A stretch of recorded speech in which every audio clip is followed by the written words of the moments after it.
Today is Thursday, October 31st, and we're having Michael Hodson and Richard Wolff with us to talk about the legacy of the Biden administration for the next president of the United States. And let's start with Richard. How do you find it right now? Two important conflicts, one in Ukraine and the other one is in the Middle East.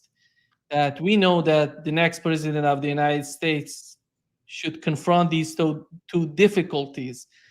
And on the other hand, we're going to talk about tariffs as well. But when it comes to these two conflicts, what's your take on that?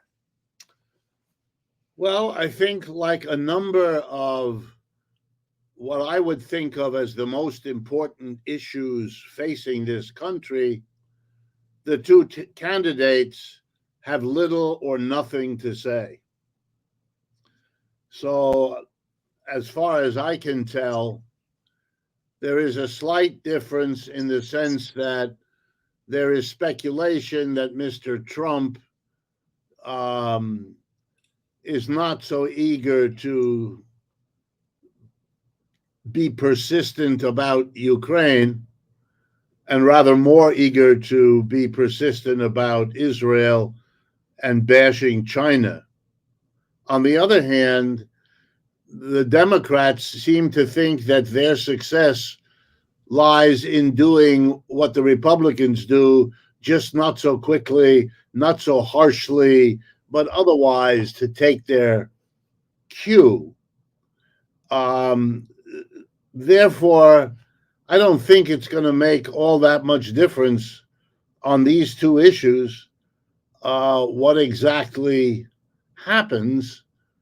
When you add the social forces that are behind all of this, they will be more important in shaping what the president, whoever it is, does than anything they say in general and anything they say during a campaign in particular, when kind of they say whatever their polls suggest will get them more votes. So this is like so much about our elections. This is a theater. I like to call it the theater of democracy because it's a substitute for the real thing, which they do not want. Let me put this another way. In my view, what we are experiencing, what we are living through, the three of us plus everybody else on this planet, is the decline of the American empire. And it takes a variety of forms, foreign and domestic. But I think in the end, the Ukraine war is a kind of gesture, a kind of shadow boxing in which the United States is trying to convince itself, its allies, and as much of the world as possible that it's the global dominant power that it used to be. And unfortunately, it is demonstrating exactly the opposite, although they don't want to face it yet. They can't allow it to be discussed. And so the two candidates say nothing like that. Do not admit it. Do not deal with it. Do not suggest ways that the United States can rationally deal with the decline of its own empire. They are engaged in a combination of denial and desperate pretense. And basically, I think that's largely what's going on in Israel as well. Israel is trying to hold on to an impossible situation. And the only country that gives it any significant support is the United States, because it has a vague notion that Israel will be its local leader in that part of the world, the Middle East, and is hoping to hold on to the fantasy that that's actually possible. And it isn't, in my judgment. I think that's hopeless. But the desperation is causing a lot of people to die and having the effect of mobilizing the alliances of Russia and China, of both of them and India, of BRICS as a challenge to the West. It is accelerating what it was designed to stop. And they don't see that either. So it's full speed ahead doing all of these things. Now, I could be wrong, of course, but that's, if you ask how I see all of this, that's the framework within which I see it. You have two political parties who agree on all of the most important things, that capitalism is the greatest thing since sliced bread, that there is no alternative that needs to be discussed, there is no option, and that the maintenance of capitalism equals the celebration of freedom and democracy, and that everything the United States does in the world, it does to expand the realm of freedom and democracy against the evil alternatives that beset this project. They used to be called socialism and communism, and now they're called authoritarianism, but it's the same game. It's even got the same players.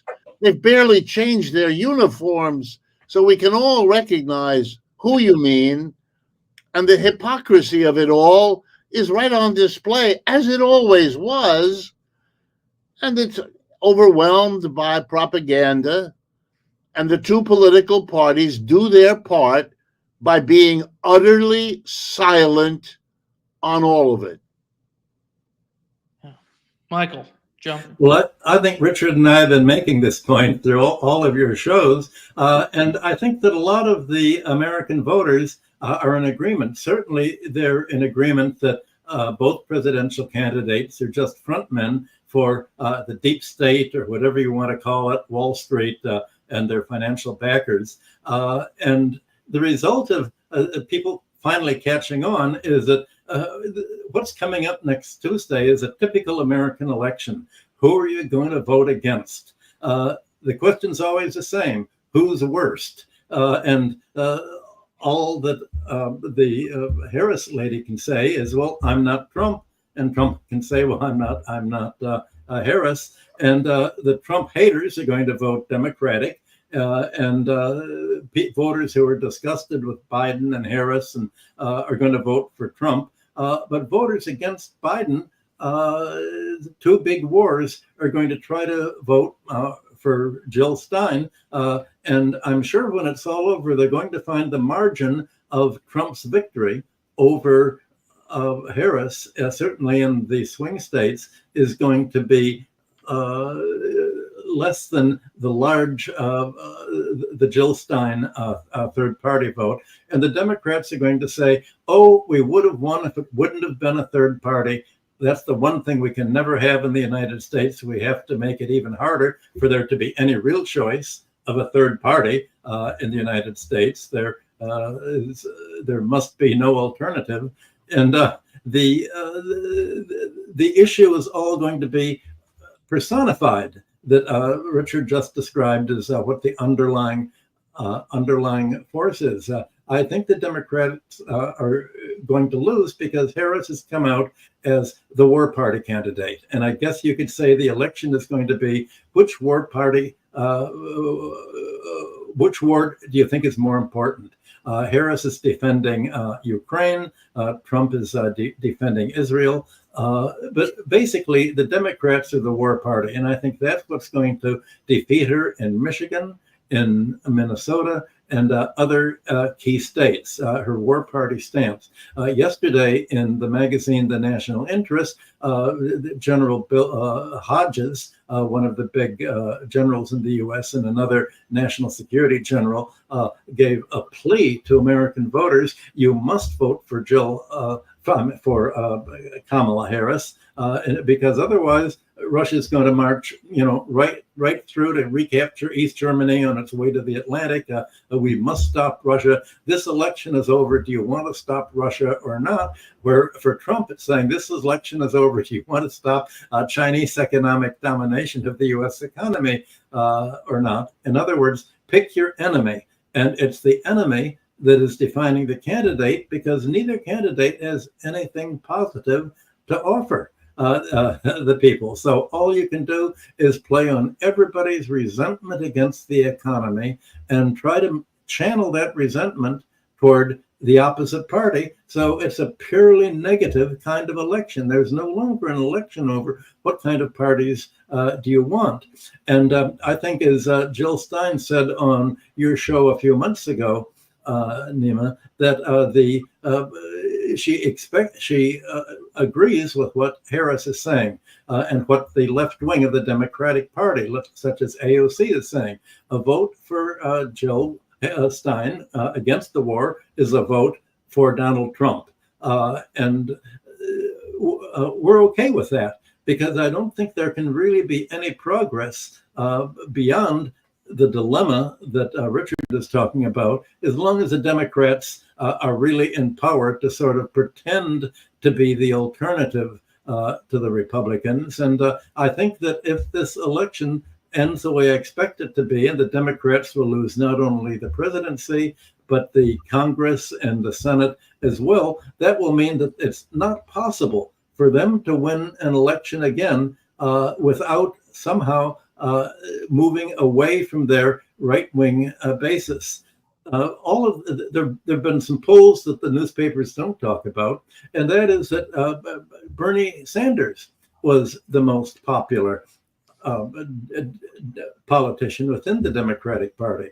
Suppose that there would have been presidential primaries like every other party's had for the last 100 years. Suppose people had earlier said, Biden is really senile. We can't let him run again. We've got to let the voters choose who an alternative will be. Harris could not have won a single state, just like in 2016.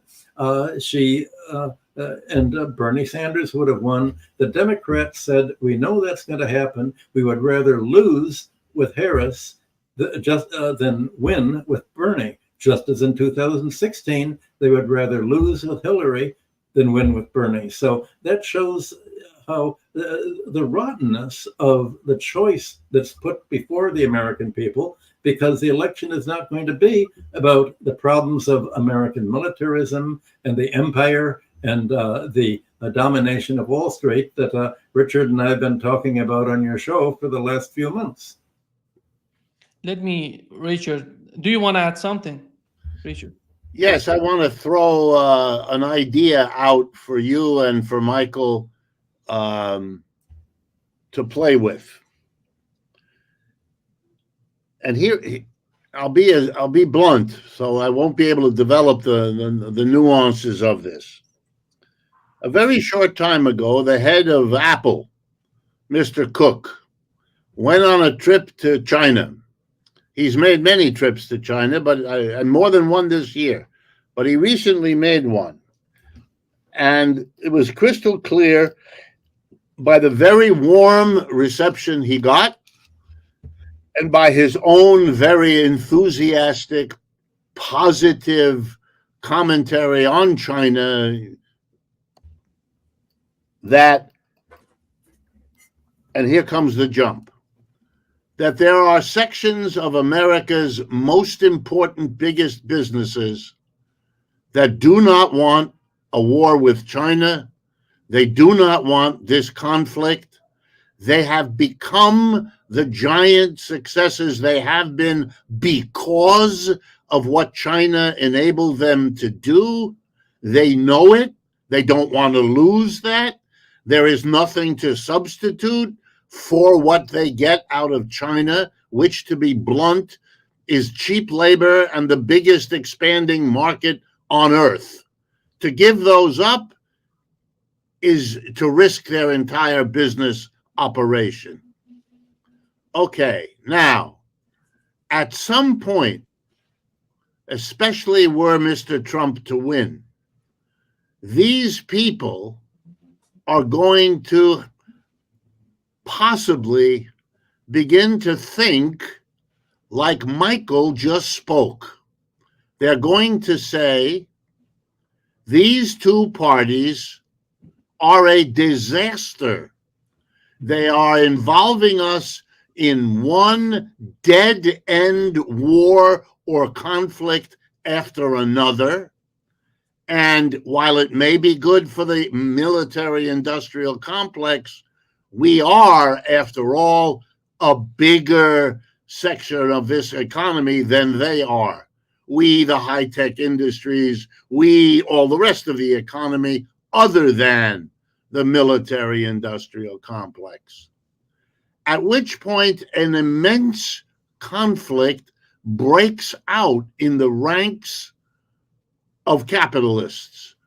Those who want to cut a deal with China and the BRICS, work out how we live and let live one another on this planet, who don't want war and who don't want nuclear war and who don't want Jake Sullivan type people playing around that problem, versus the military industrial complex and those who are won over by them.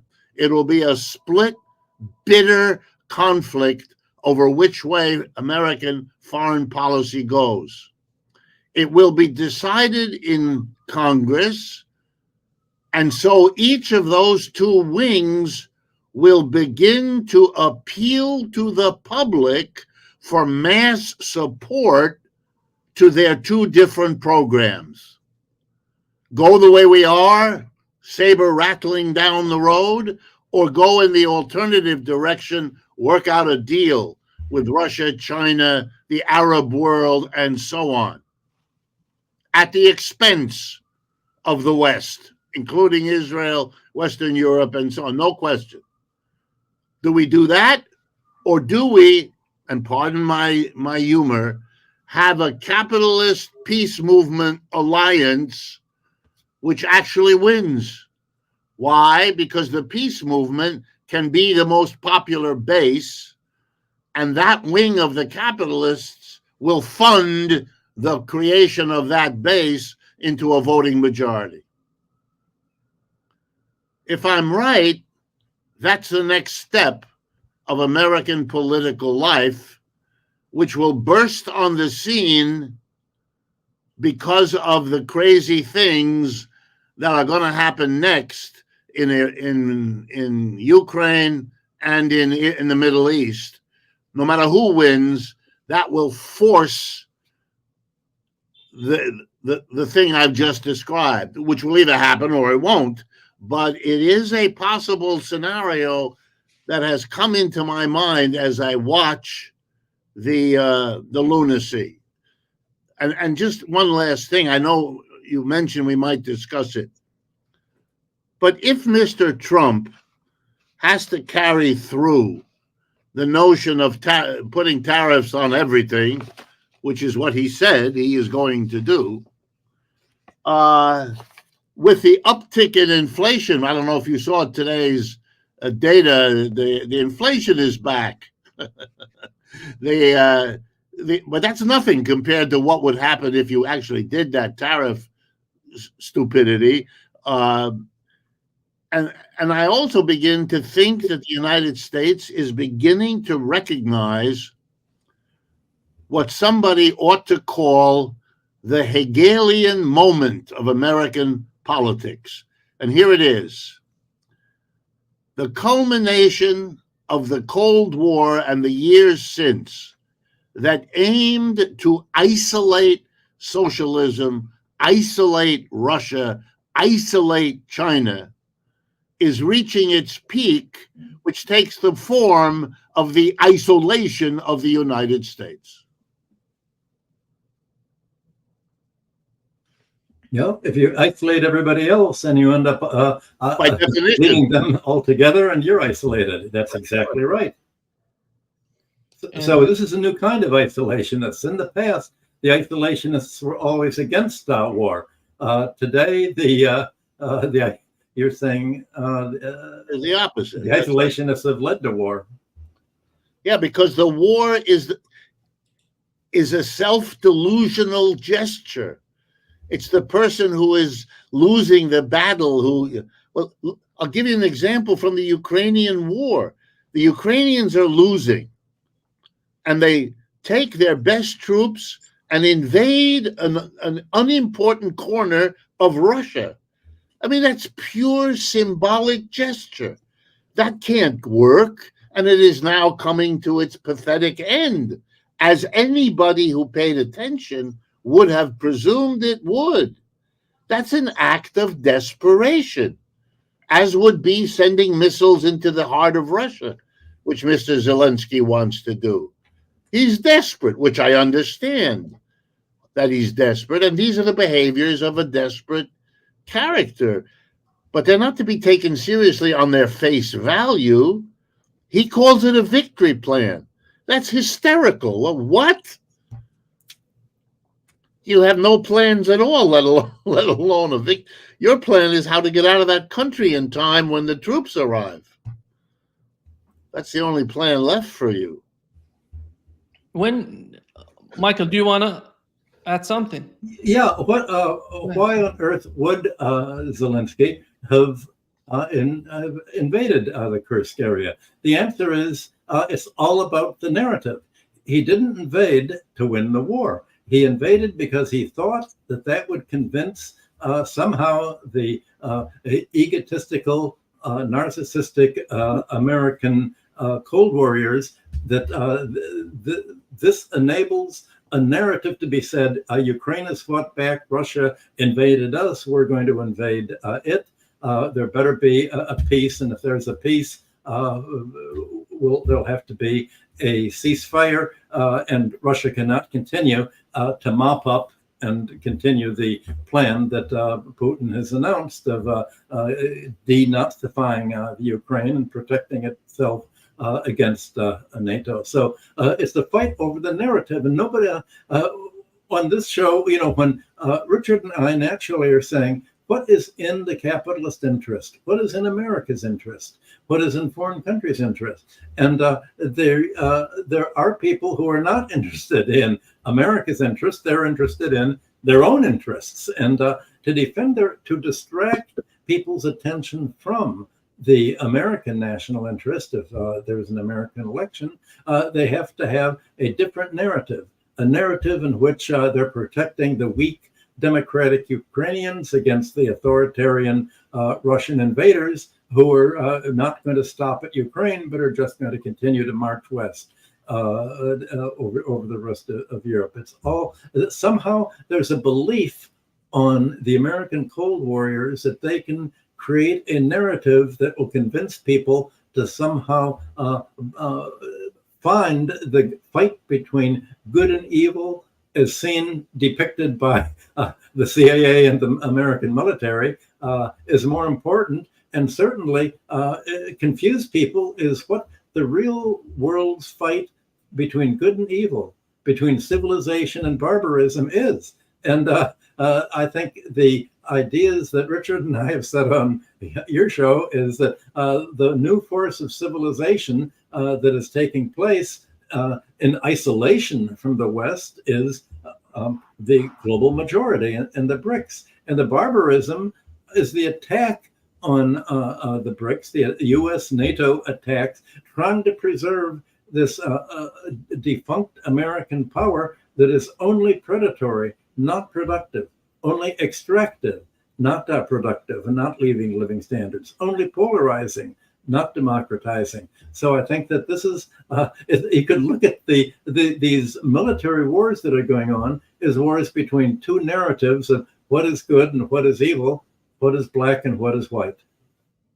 And when it comes, Richard and Michael, when it comes to these two conflicts in the Middle East and in Ukraine, we want to see what's the difference between the Democratic Party and the Republican Party. Donald Trump, in his recent interviews, he was just talking that I'm going to put an end to the conflict in Ukraine in 24 hours, as he put it out. And in the Middle East, he said, I'm not interested in a direct conflict, in a direct war with Iran. J.D. Vance, in his latest interview, he mentioned the same thing, that Israelis are trying to drag us into a war with Iran, but we are not interested in going to war with Iran. This is one side of the story.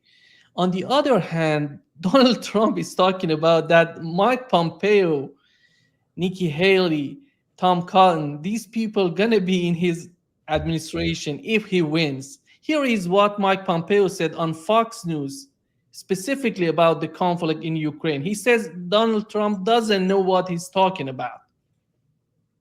I don't know what he's talking about. I do know that we were able to deter Vladimir Putin from doing precisely what he did, invade Europe.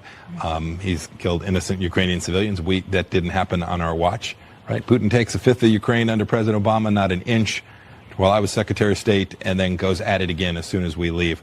So I'm convinced we could have convinced Vladimir Putin not to have done this. Putting it back in the box is going to require real American seriousness, real American leadership, the preparedness to help the Ukrainians do the things that they need to do. Yeah, put him back in the box. It seems that they can do whatever they just desire to do. Richard, jump in, please. Well, this has deep roots in the United States, very deep roots, going back to our start as a colony, the Puritans, this way of thinking that the world is to be captured by a great struggle between good and evil. This obliterates all the complicated relationships that make things happen. It reduces it, and they know that, but we don't tell our people what the issues are. We don't explain. We have no history of it. We barely do it in the university with the tiny minority of people that even bother to go to the university, and the tiny minority of them who actually read and listen to what goes on. I spent my life in the university. I did the best I could, but I'm not crazy. I know what my students did and didn't do, and I learned what holds them back from learning. To give you an example, there's this need to demonize the enemy. Everything is about Mr. Putin. I got news for you. Like any other leader, he is very much shaped by the situation he's in. He's not some free actor, somebody like a devil in the notion of God versus the devil, somebody who has no constraints. Obviously, God, if he is all powerful, should have gotten rid of the devil, but he couldn't. I guess something happened that made the devil survive the God. And we know the stories. Oh, we can learn them when we're little. And so we have these great actors who are acting out their intrinsic social role, but there's no analysis of why they do what they do. So everybody is free to define the devilishness. So for Mr. Pompeo, and he's not original in this, by the way, he's not original in anything else either. He has picked up the story that Mr. Putin wants to march to the ocean. That's right. Instead of Ukraine, he'd like to have a rebellion of the French and the British and the Germans and the Italians and the Scandinavians. All together, he could try to, he can barely control Ukraine. What a joke that he could control the others who are better armed, better equipped than the Ukrainians ever were. I mean, this is so silly that it works. And it works because it touches the good and the bad, the good and the bad. And when people reason like that, it never stops. That's why Mr. Pompeo can then seamlessly go from the bad Putin and the good us to the bad us and the good us, the bad Democrats and the good Republicans. We're God. The Democrats are a junior devil. That's why they made a deal with the senior devil. And this is childish. This is reading the comic book instead of reading the book about which the comic book was written. This is a childish substitute for real politics. That's why clowns like Pompeo and Nikki Haley, I mean, please help us. There's nothing there. Nothing. There's a finger in the air. Which way is the political wind blowing among the mass media? And takes her cue. And I don't mean to pick on her. She's no worse and no better than Mr. Pompeo. This is a game. Inside the United States, you paint your enemy as the devil. For MAGA supporters, I don't know, Kamala Harris or the others, they're devils. They talk like that. They're at least honest enough. They talk like that. And for the Democrats, you hear that Mr. Trump and all of his people are immense dangers to democracy. Look at the language. That's why you don't hear much about this or that program. What's the point? You can't have an anti-capitalist program because then the media will destroy you in 10 minutes. So you fasten on other issues where you're allowed to say something like abortion or gun control or immigration. And you pick the and then what do? You picture your enemy as a devil. So the people who don't agree with you on immigration are evil people abetting the invasion of the. That's the way they talk. But listen, as with any therapy, what we're doing is we're trying to understand what's behind the language. There's no point in dismissing the language. The language is our clue. The clue here is that you allowed yourself, and you had the luxury in the United States, by the very distance from Europe in the beginning, by the importance of the Atlantic and Pacific Ocean separating you, to cultivate a notion that you really are in God's chosen country.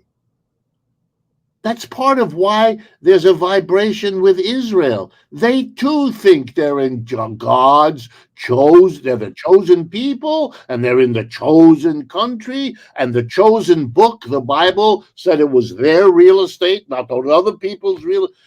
What is going on here?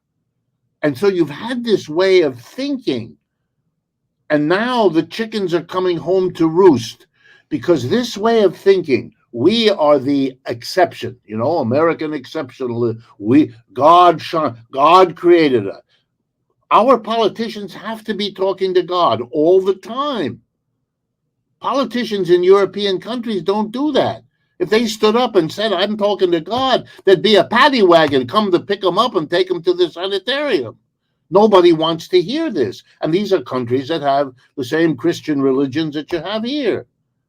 But you can't do it here because everything is infused, and now the denouement, the chicken's coming home to roost.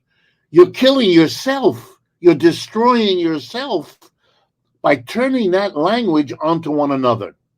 And now we are a country split in which each side thinks it's God versus the devil. And they're going to destroy each other. The Soviet Union didn't disappear because another country overwhelmed it. The Soviet Union imploded. That should worry people as the politics of America becomes unlivable. Are we headed down that way? That's a conversation we ought to have. But of course we won't. Each side will see the devil in the other, not in the relationships. Because if you understood that this is a language game, you'd have to ask the question, why are we playing the game? But the people that we're talking about, Harris, Trump, and all the others, they are so into that game, they can't see it as a game. The great philosopher, Ludwig Wittgenstein, understood and wrote reams of material about the games Language is a game. And that metaphor is really helpful because you can then maybe take a step back and ask yourself, why are these language games so powerful? Or to use Michael's language, why is this narrative the one that's embraced by people? That's the first step to getting out of this hole, is to understand that you're in a hole.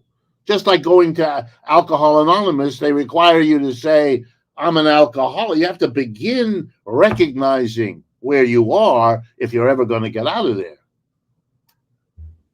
Michael. Well, what does it mean to be a devil? It really means the other. Yes. And you mentioned the roots in American settlement itself. The other at that time were the Native Americans. Right. What did you do?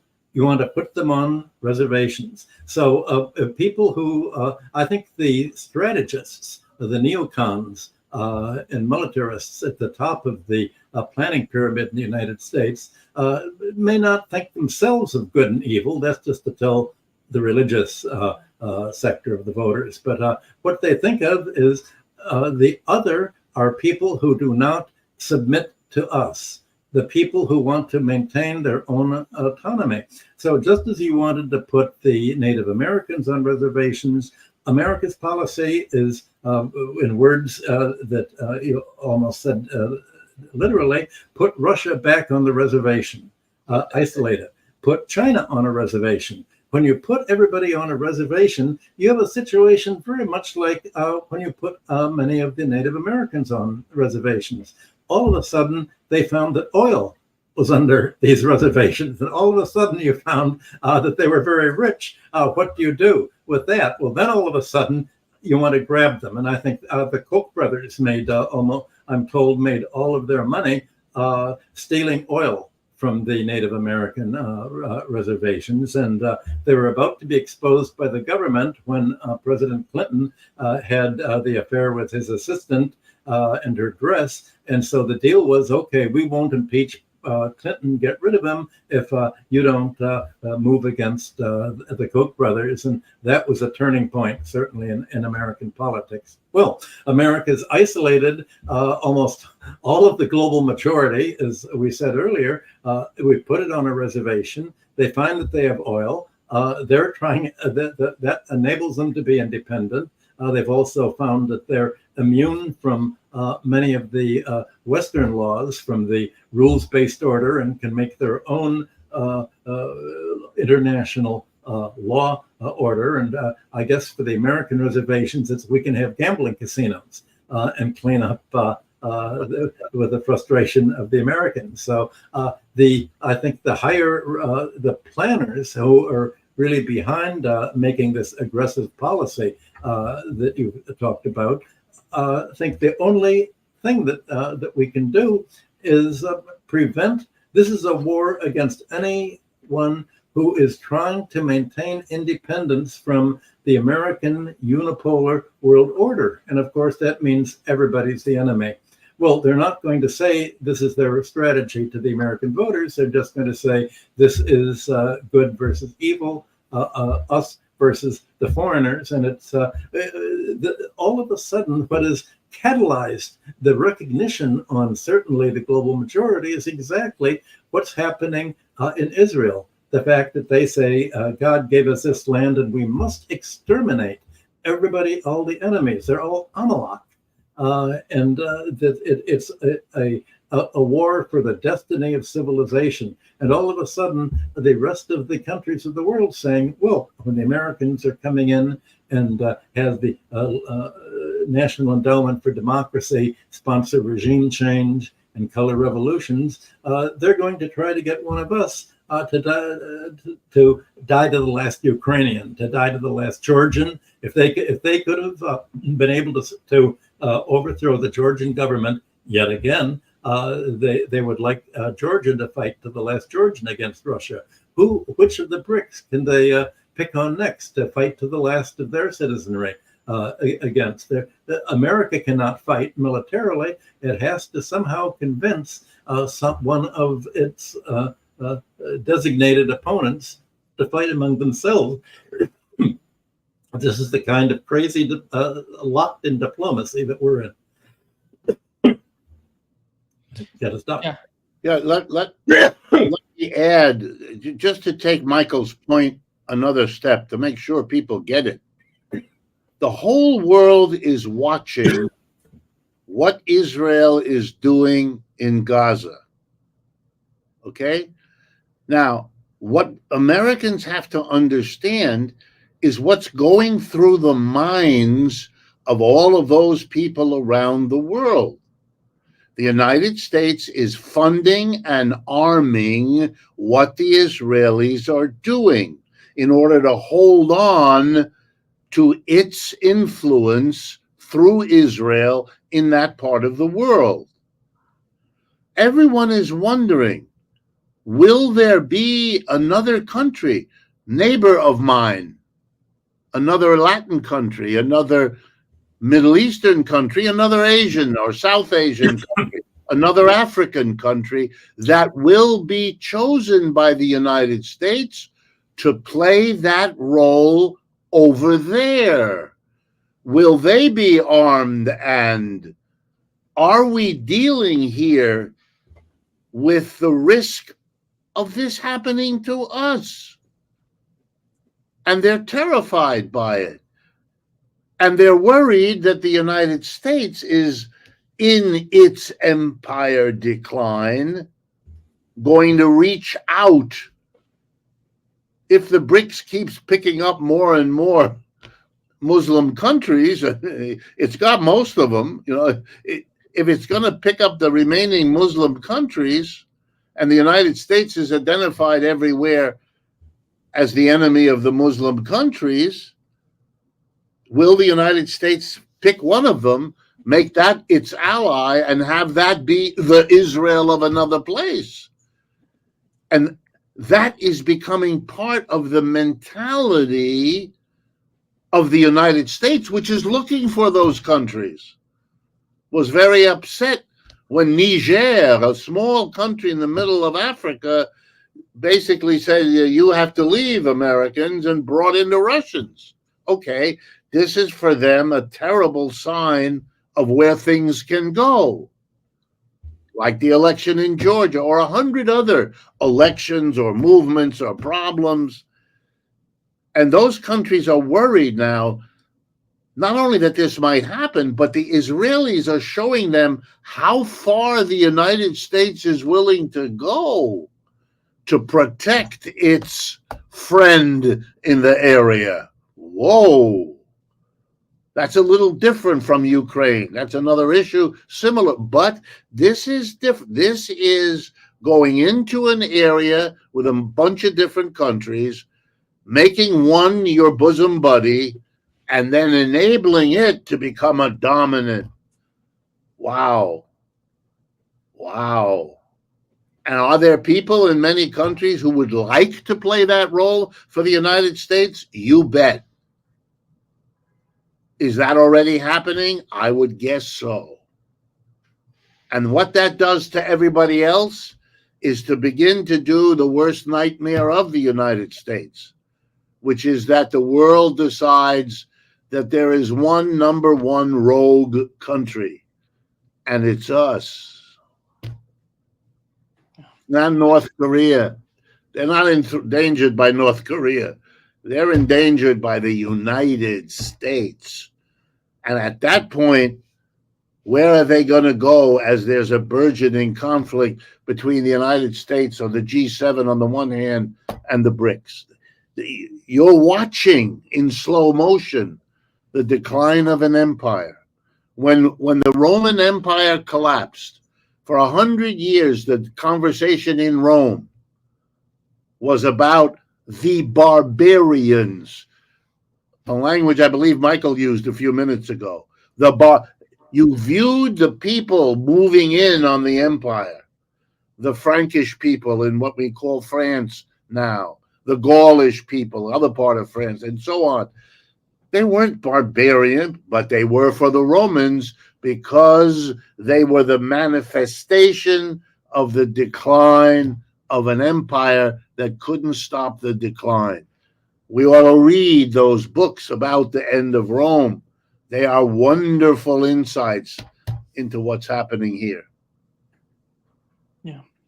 Here is what you mentioned. You two mentioned that the situation in Middle East is far more complicated. Here is what the foreign minister of Saudi Arabia recently said about the conflict in Gaza, in the West Bank and Israel.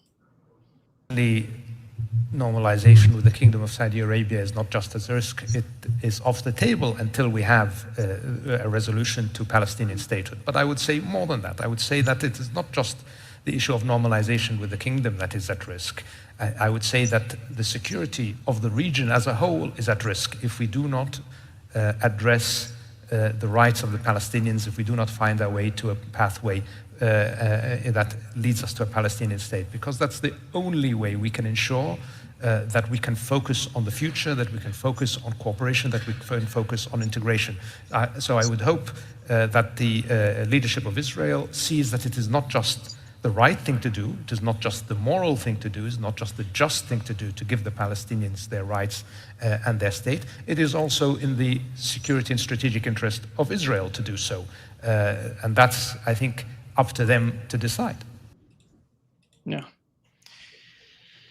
Do you see any sort of understanding in terms of, because when we talk about Saudi Arabia in the Middle East, we know that how close they are to the United States right now. And how do you find the way that he's talking about the conflict in the Middle East, Michael? Do you think I think it's that's possible? 10 years or maybe 30 years or 75 years too late. There's no way there can be a Palestinian state alongside Israel anymore. The way that Israel has structured the whole region is as a prison camp. And how can a state is supposed to have its own authority, the power? The only way you can have a Palestinian state is for Netanyahu to kill all of the Palestinians except maybe 200. And it'll put these 200 on a reservation and call that the Palestinian state. There's no way in which Palestinians and Israelis can live, because the Israelis say the Palestinians are not human beings. We have to make Israel for the human beings only. We can't have non-human beings or the barbarians anywhere around us. This is a fight for the death for them. And certainly Pompeo says, yes, we're all for that, because when this fight is for the death, Jesus will come and he will take all his true followers up to heaven. Pompeo is this religious nut on top of all of his craziness. So I don't think there's any hope for a Palestinian state anymore. The question is, what are you going to do with the Zionists who live in Israel? How are you going to get them out of Palestine? They cannot live in Palestine if there is to be a Palestinian state, or if there are going to be any living Palestinians left. Where are you going to put the Zionists? Where can they go in the world? Yeah, the way I read his statement is the way I read what Saudi Arabia does in the world. And for me, it is a wonderful case. They are hedging their bets. First of all, Saudi Arabia is in the BRICS, so we know that the United States is not encouraging anyone to become a member of the BRICS. It is encouraging everybody not to do so. Okay, I'm sure, I don't know, but I'm sure that they encourage the Saudis not to do that. Well, that didn't work. The Saudis went ahead and did it. Every country's leadership is now assessing what has to change in their foreign policy to take into account that the global economy is now split between a larger and a smaller group of nations. And I mean larger and smaller in terms of total wealth or total output, GDP, whatever you want to use. All right? The BRICS is now the larger of the two. It wasn't before. the two lines crossed in 2020, and the gap between them is getting wider each passing day. And that means if you're a company, where you source your inputs has to be rethought, because you're going to crisscross this new global situation. If not directly, then indirectly, which can be just as devastating. You have to reconsider where your exports are going to go. You're going to have to reconsider your credit situation. You're going to have to consider who to insure with, what banks to use, how to split your accounts so that you're not maybe too much in one or the other. Everybody is shifting. And in that shifting, the West loses what it had before, and the BRICS gain relative to what they, more or less, I mean, maybe some exception, but the Saudis are busy doing that. And there's a dance here. And the dance is don't make the adjustment too quick, because the United States might then do to you what is happening to Palestine or Lebanon or Syria or Libya or fill in the blank, right? So you can't go too quick, but you better not go either, because that's very dangerous and becoming more dangerous with every step. Yesterday, the United States announced more sanctions, a whole new bunch of sanctions on companies and countries that are allowing other companies to function there, because those companies also sometimes do business with Russia. Okay, most of the countries on earth are doing business with Russia, and more of them will be in the years ahead. They're facing sanctions.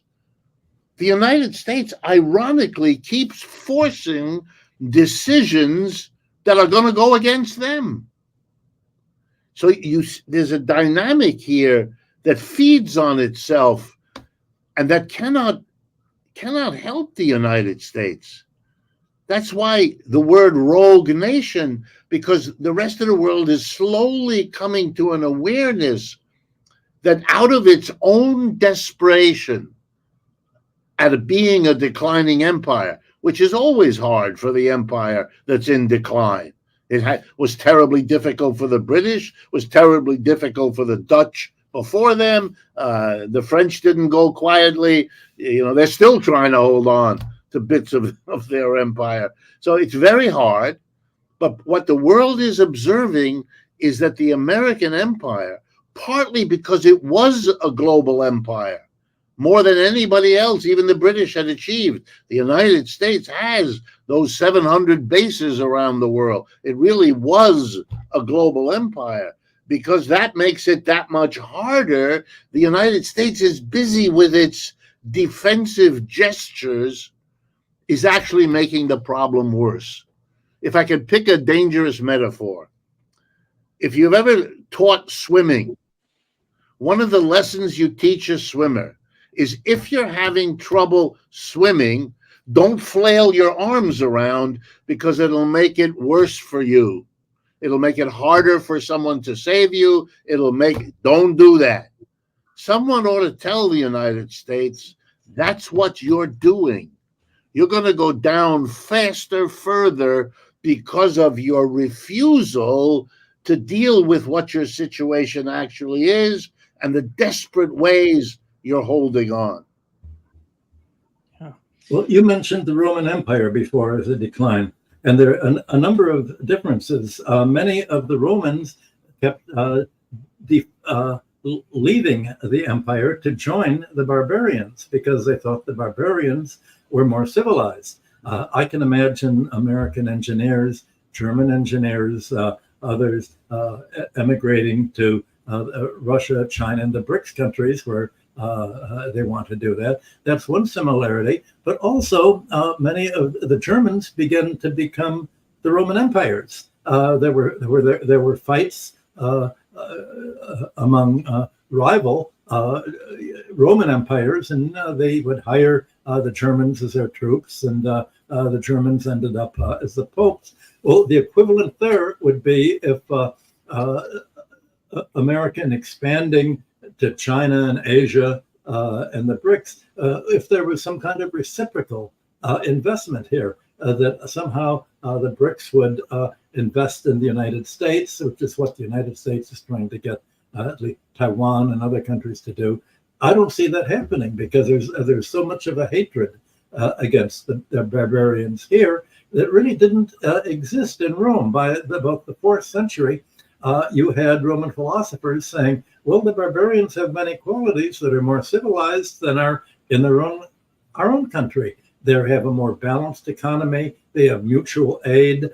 They don't have the kind of financial oligarchy. It's sort of the Romans began to idealize an original society where people were equal and mutually supportive. Today would call that communism. And they began to try to develop that, and that became, in a way, Christianity. But as that developed, the center of the Roman Empire moved northwards. It moved northwards like to Milan, then it moved up into the Germanic tribes, and finally it moved to the new Rome, Constantinople. The whole center changed. Well, I don't know where the American empire could somehow move its center to. Certainly not Europe, because part of the real fight against BRICS began with the fight of America against Europe, against Germany, and against any potential European industrial rival. So those parallels with Rome can't exist. America has sort of bossed itself in. It can't sort of emigrate to, at least as a government, to foreign countries. If America were like Rome developing Christianity, it would develop socialism, as you put it at the beginning of the show. Politicians who represented actual voters and what's good for the economy, and then this would become an ideal that would lead to a universal world. It will. I think you said earlier there's going to be a real crisis first, and what you're describing is this positive potential outcome will be triggered by the absolute disaster that's going to be caused either by the warmonger Harris or by Trump and his tariff disasters and his economic libertarian disasters for the United States that will somehow lead, you'd think, the large corporations to say, we're boxed in here. We can't go to the BRICS countries because of the sanctions that have been spurred by this nationalist fervor against the other. There's nothing we can do except to create a new society, and this would, I guess, would be America's version of Christianity. And of course, that was poisoned soon enough by the 5th century by St. Augustine and Cyril of Alexandria, that completely destroyed the Christian feeling that came out of Rome. But that revulsion against inequality spread throughout the Near East. It spread to Persia.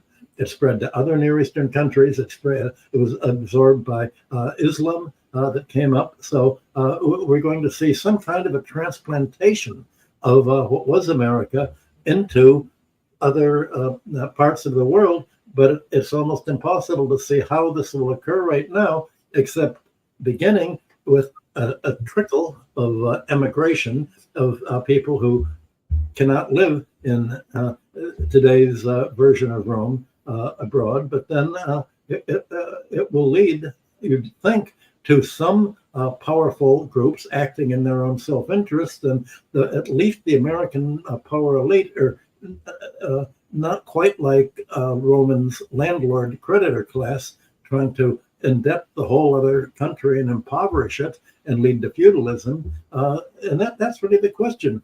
Is the American economic model going to lead to neo-feudalism, or is it going to lead to something better that would actually be, in principle, the same kind of rules of civilization that the BRICS countries are trying to create? Yeah. And I think the very nature of this conversation is telling you we are more evidence of a declining empire. We are beginning to grope around for either historical models or theoretical extensions of things we see now to begin to imagine where this can all go. And that's already a sign that people are looking.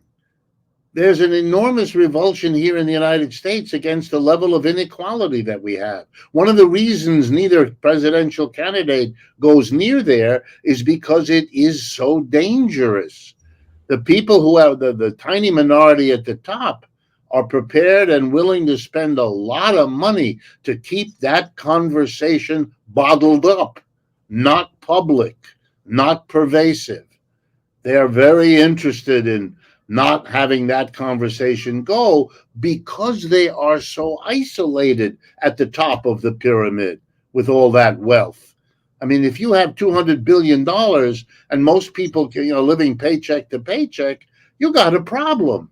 You need to keep the lid on the ideologies of your people. You need to control the politics. Otherwise, the sheer numbers will overwhelm you.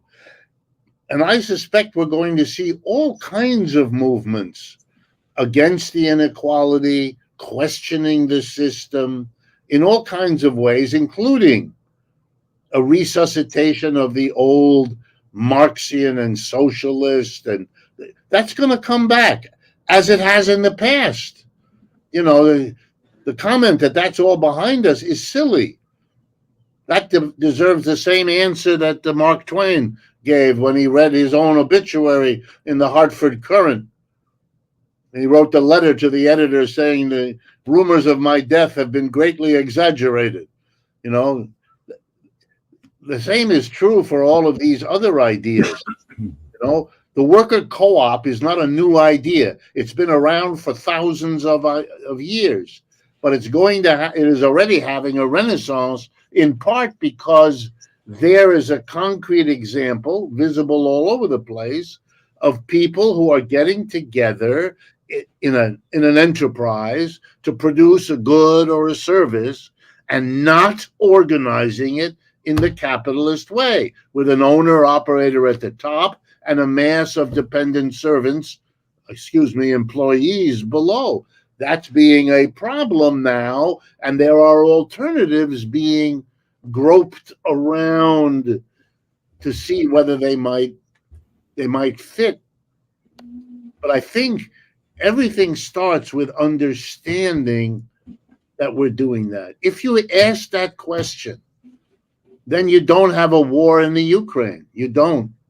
You work things out. You take into account the security needs Russia says it has, the security needs Ukraine says they have, and work something out. That could have and should have been done. It had been done for years before. It could continue. We can work that out. And the same is true in the Middle East. I understand what Michael is saying. And I think the Israelis have made horrible mistakes in now creating a population, whatever its animosity was before. Can you imagine with me what the feelings of the Palestinian people must now be after a year of that kind of bombardment? I mean, it's beyond. So I understand why Michael can't possibly imagine how these two people could live together given what has happened now. And remember, every time the Israelis had a war with the Palestinians, they explained and justified the violence they used on the grounds that they had to do something that would prevent worse violence. Well, it didn't work. We have that worse violence, much worse violence. And to say now it has to be done to prevent worse violence, can't do that anymore. You've run out of that one. That one's dead. So you got to come up with something else. The Israelis will have to face that one way or another. And there are enormous divisions inside Israel. So it's not as though there's all unanimity about what they're doing. It's a very particular government. I understand the people have supported their government doing that, and there is no way around that. But there are also big splits and differences that also should be kept in mind in terms of what the future may bring. But to go back to the way you opened today's show, Nima, look at how many of the issues we've brought up, you, Michael, and me. And even if you don't agree with all of them, of course not. But these are the issues that could have been and should have been raised as this country at this moment in its history chooses its leadership. What do you say about a country that can't talk about that? We have one president who's, I'll end that war in a week. That's not serious. That's childish junk. What is that? That doesn't solve anything. You're not going to deal with, even if you thought you could do it, the whole of European politics has been turned on its head by this war in Ukraine. The leadership, the center-right leadership of Europe is committed to fighting in Ukraine.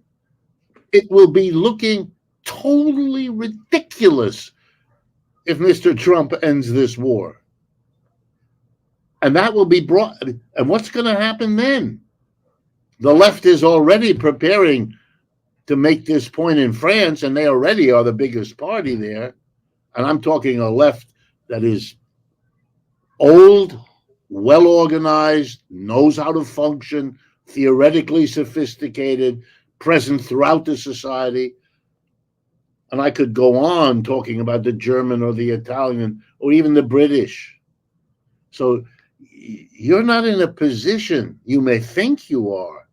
Mr. Trump may think, well, I'll end the war. You can't do that. That's not available to you. The implications of this war will play themselves out, and you'll be even less able than you might have been to shape it because you don't even talk about it. You don't even allow your society to engage in a discussion that might come up with some new ideas, that might come up with an idea, a plan for how to do it. We're just three people. I really believe in democracy with a small d. I want more people involved in these conversations. And then we'll get better answers if we do that. You made a very funny comment, Richard. Suppose indeed that Donald Trump could make an agreement to say, well, the whole Ukraine war has been a mistake. Look, we've lost. Russia has absolutely wiped out most of the Ukrainian not only population, but also society. And so let's arrange some kind of peace. That's all a mistake. Well, where does this leave Germany and the rest of Europe?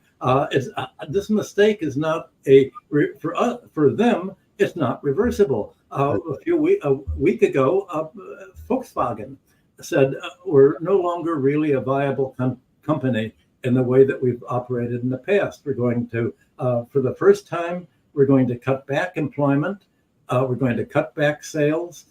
We're not able to compete in electric cars with China. So unless we put huge tariffs on China, which will reverberate throughout the German economy, we're going under. The German industrialists, who the small, medium-sized firm, the Mittelstand German firms, they're going out of business. And once a firm is out of business, it can't be remade.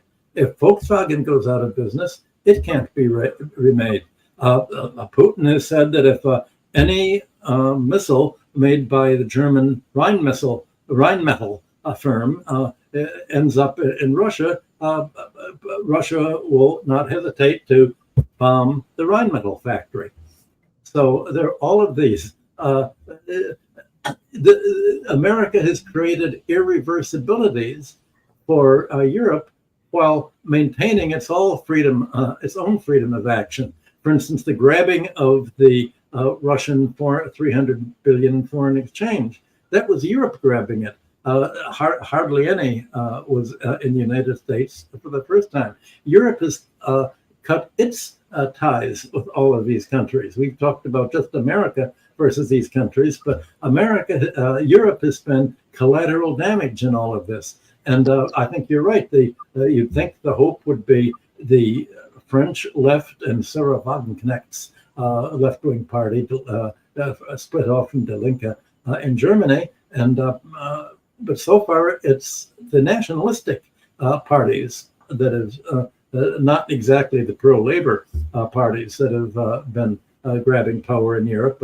Any party that calls itself socialist is usually the far right thing. Whether it's the British Labour Party or the Macron's party in Germany, in France, or the others. So we've created a mess that looks almost inextricable. How can you extricate yourself? I can't figure out. And it's not foreseeable right now. It's a quandary. And a quandary, a problem has a solution, but a quandary doesn't have a solution. What is going to happen? I would add, I know we're running out of time, but I would add that it isn't surprising. I mean, since the Second World War, we've had this Cold War, or the legacy of the Cold War, that has systematically demonized the left. The communists are the great danger. The socialists are fellow travelers of the communists and therefore more or less equally dangerous, and on and on. So when the great consensus of the center-right, center-left begins to dissolve, when you don't have yet another American election with a Democrat like George Bush and a Republican like Bill Clinton, but you have something odd, weird, and different like Trump, it's going to be from the right. The people who are going to break this mold, this consensus that is now so stale, the people who have the idea this is unbearable are going to come from the right, because that's what we have as a society cultivated all this time. We expunged the left. The left were impossible. So the first breakthrough will be on the right. I think that's not surprising. The left will now have to understand that the time has come when you're going to have to do on the left something like what the extreme right has done on their side. And the middle, as the great British Yeats said, doesn't exist anymore. The middle is vanishing. The middle class, we all know, has been eviscerated. Now the middle perspective of politics is also on the way out. What you have is a vast mass, 80 or more percent of the people who feel cheated, who feel hurt. I could add to the story that Michael told about Volkswagen, the detail, which is no detail, that the largest union in Germany is striking Volkswagen. And that's a bitter strike that's going to, and I urge you to take a look at the Boeing workers who used to be very docile, who have been on strike and who have now rejected by overwhelming majority 2 of the contracts offered to them. And Boeing is a member of that military industrial complex, big time. They can't manage their problems. By the way, the Chinese are producing lots of military aircraft. That too is going to become a serious problem for the United States. I think the left, ironically, agreed to Kamala Harris. And here I'm talking about Bernie. They agreed because they saw what was happening on the right as a great threat. And they're right, it is. But the answer to it should have been Bernie, not Kamala Harris. They should have understood that they need dramatic, powerful images of change. When Mr. Trump gets up and says to the suffering American working class, I'm going to protect you from the immigrants and from the Chinese, that's a good, big image. In terms of economics, it's silly. It's a joke. It's not serious. It's fake. Well, who cares? It's a power. What we need is Bernie to stand up and say, we don't need billionaires. In 10 minutes, we can pick 2,000 billionaires and announce to them there's a wealth tax. Anyone over $10 billion, that's it. You don't have it anymore. It's over. Comparable things like that would have given the people a chance to say, wait a minute, I am willing to desert the conventional parties. Like recent polls show Americans interested in third parties. But Bernie would have then given them something on the left, comparable to, I'll protect you from the immigrants. I'll protect you by taking the money from the billionaires, which they're all jealous about anyway. I can do that. And I can make a new deal. Here's what it'll look like. Everybody will have a job as a right. There will be, no, that's the drama that would have overwhelmed Mr. Trump. Instead, she did the usual left of center. I'll do this. I'll help working people. Those are genuine, but they're small. They're old. They're precisely the kinds of things that Democrats have always done, which is why they've never changed the basic trajectory of inequality in this society. But they didn't understand it. They were hesitant.